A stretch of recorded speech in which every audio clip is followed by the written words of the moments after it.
Hello, hello, bonjour. J'espère que vous allez bien. Vous passez un bon dimanche avec le beau temps, la chaleur et le ciel bleu qu'il y a. Alors, avec Buddy, on vient de finir notre petite ascension du Salève du dimanche. Aujourd'hui, ça a été un peu difficile, là. Pas trop de jus, manque de jus. Peut-être la nuit qui n'a pas été assez bonne en sommeil, un peu, un peu compliqué de revenir au réveil. Voilà, donc un peu tout ça, la fatigue, peut-être aussi les blocs d'entraînement que j'ai fait ces temps-ci ont été un peu lourds. Et le corps commence à dire, bon, on va peut-être un peu récupérer, donc se reposer ou faire une autre activité que courir. Parce que c'est souvent ce qui peut arriver, c'est quand on fait des blocs comme par exemple je peux faire sur 3 jours ou sur 4 jours, mais au bout d'un moment, le corps sature un peu. Donc, repos, repos. Donc, voilà. On va revenir un peu sur le sujet dont on avait parlé la dernière fois, le sujet de la mort. On va continuer un peu là-dessus parce que ben, il y a beaucoup à développer là-dessus, hein. La mort est une chose qui est assez personnelle, hein. C'est très très personnel. Ça concerne l'individu en lui-même, c'est-à-dire la personne qui va mourir ou qui va décéder ou qui est en fin de vie.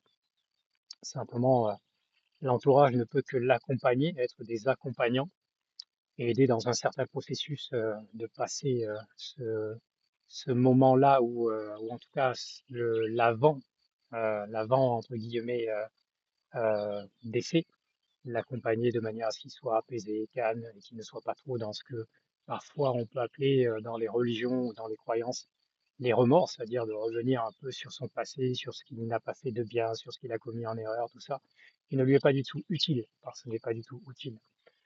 La mort aussi, d'une certaine manière, concerne beaucoup l'émotivité de l'individu par l'intermédiaire de l'âme, parce que c'est l'âme qui est le plus concernée par la mort, et l'âme qui gère l'ego, qui gère les émotions, qui gère les sentiments, qui gère tout ce qui en général nous est un peu de l'ordre de la lourdeur, de l'ordre de la mémoire. C'est l'âme qui va être le plus impactée, parce que justement, comme l'âme a toujours l'impression d'être en mission, et d'être dans le devoir, de devoir faire quelque chose, de devoir réussir quelque chose, de devoir parfaire quelque chose, et donc d'avoir toutes les sensations d'échec qu'il peut y avoir si jamais ça ne fonctionne pas comme il l'a voulu dans cette incarnation-ci. Ben, à un moment, l'âme peut être torturée par l'intermédiaire, l'ego va être torturé par l'intermédiaire de l'âme qui va se sentir coupable ou insatisfait de ce qu'il aura vécu ou de ce qu'il n'aura pas suffisamment vécu aussi. Donc ça peut être aussi tout ça qu'il faut prendre en compte. Mais ça reste quelque chose de très personnel. Ça ne concerne que l'individu lui-même. Ça ne concerne aussi que l'animal en lui-même. Ça va concerner d'une certaine manière l'environnement, l'entourage, mais l'impact réel, l'impact vraiment le plus fort est sur cet individu-là. D'où l'importance pour les gens d'être quelque part préparés à ça, d'avoir cette conscience que la mort n'est pas quelque chose qui est de l'ordre du punitif, de l'ordre de quelque chose de non normal. C'est un, c'est un processus dans ce cursus qui est la vie matérielle.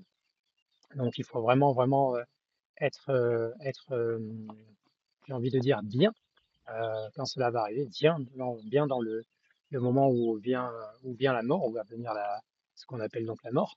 Donc à un moment, il faut vraiment, vraiment être en accord avec ça.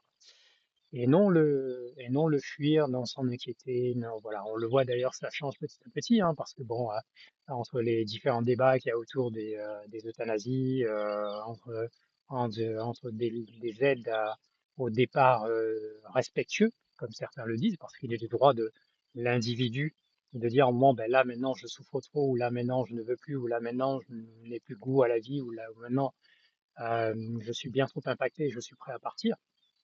Et il est normal que l'individu ait ce choix-là et ce droit-là aussi, et à ne pas confondre avec le suicide qui va être de l'ordre de quelque chose qui est de beaucoup plus du désespoir, beaucoup plus de quelque chose qui est dans l'émotion, l'impactation par l'émotion ou par l'incapacité à gérer une percussion de l'âme et des émotions que reçoit l'âme et qui va faire que dans un certain déséquilibre, dans une certaine incapacité à contrebalancer quelque chose, boum, on va passer dans le mode de se dire, allez, je me jette dans le vide, je me suicide, je m'empoisonne, ainsi de suite, ainsi de suite. Mais à partir du moment où l'individu est dans l'idée posée de sa mort, de sa fin de vie, de son arrêt de vie carrément, je pense que moi, je n'ai rien contre cette idée. Mais même quand on a un animal de compagnie et quand on voit que la souffrance est parfois trop difficile, trop lourde, trop compliquée, et que même pour soi, en tant que propriétaire, c'est compliqué de gérer cet animal-là et qu'on ne le peut pas et qu'on l'amène dans un chemin de souffrance parce qu'on n'a pas la capacité pour ou parce qu'on n'a pas l'humeur pour. Et l'idée de l'aider à partir n'est pas une mauvaise chose. Moi, par exemple, dans ma relation avec Buddy, il est clair que ben, au moment où je sentirai que cet animal-là est dans une difficulté, dans une souffrance, euh, il ne faudra pas que par le fait de l'attachement sentimental, la peur de me retrouver sans lui, que je le fasse souffrir autour de ça. Et il faudra que je m'accorde, et je m'accorderai à l'aider à partir. Et cet arrêt à partir sera fait de manière respectueuse et même certainement de manière consentie, puisque de toute façon, je pense que je le checkerai pour savoir où il en est avec ça et s'il est en accord avec le fait que je dois l'aider à partir ou est-ce qu'il est prêt à partir et que ben là, ben, il peut partir sereinement. Donc c'est un vaste débat, cette histoire autour de la mort, autour de la fin de la vie, ou autour de l'arrêt de la vie, mais c'est une chose qui est normale, je le répète encore une fois, c'est un processus, c'est un cheminement. Dans le cas des gens proches, moi, dans ma famille, par exemple, j'ai eu il y a quelques mois de ça, une de mes grandes tantes qui est décédée. Et c'est une personne que j'aimais énormément, j'aimais très fortement, et dont je savais que le décès allait arriver parce qu'elle était dans une maladie qui faisait que, ben, à un moment ou l'autre, ben, elle allait forcément partir. Bien que tous les efforts aient été faits pour la préparer à ça, pour aussi la soigner avant, ben, j'ai bien senti elle n'était pas dans cette vibration-là. Et parce que la culture aussi, il fait beaucoup. Donc, ben, au moment là, je savais qu'elle devait partir. Et lorsqu'elle est partie, et lorsqu'on m'a appelé pour me dire qu'elle était partie, j'ai accepté la chose comme ça, simplement. Ok, ben, elle est partie. Et j'ai demandé à ceux qui étaient autour d'elle de juste prendre soin d'eux et de la laisser partir voilà, et de continuer leur vie, de continuer leur cheminement. Euh, j'ai aussi cette capacité-là parce que j'ai parfois été confronté à la mort de gens proches, hein, parce qu'on est tous confrontés à la mort des gens proches. Et j'ai su grandir sur ça, j'ai su voir que la mort n'est pas un processus dans lequel il faut être sentimental, mais dans lequel il faut être, comment dire, il faut être compréhensif au minimum et il faut être en accord avec cette réalité-là dans ce qu'on appelle la vie, c'est que nous, les vivants, nous allons être touchés par cette mort-là et nous allons devoir l'accepter parce que ça va nous faire aussi progresser sur nous-mêmes, sur la mort des autres personnes qui viendront, parfois même sur notre propre mort, et sur une meilleure compréhension aussi de ce que c'est la vie et de ce que ça a été d'avoir vécu avec une personne, avec cette personne-là, la valeur de la vie vécue avec cette personne-là, et le fait qu'on va devoir continuer quelque chose sans cette personne-là, ça ne veut pas dire qu'on l'oubliera, qu'on ne pensera plus à elle, mais ça veut dire que on doit continuer à cheminer en ayant eu quelque part l'accompagnement de cette personne qui est partie et aussi le fait que nous avons accompagné sur le temps que nous avions à partager ensemble.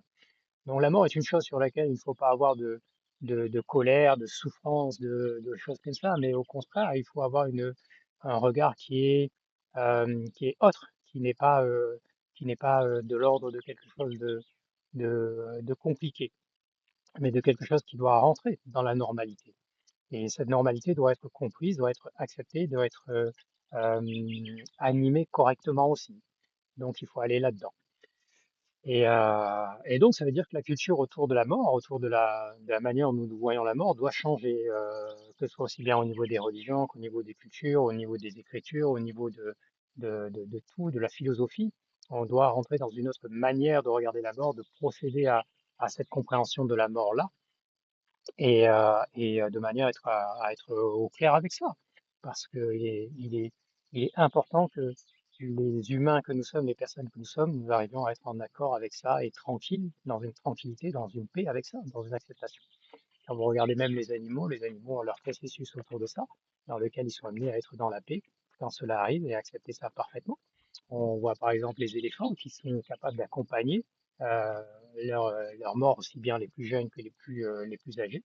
Et on sait aussi que, ben, par exemple, ils peuvent procéder à aller sur des lieux où certains de leurs congénères sont décédés ou en tout cas sont parfois exposés, lieu d'enterrement ou lieu de repos.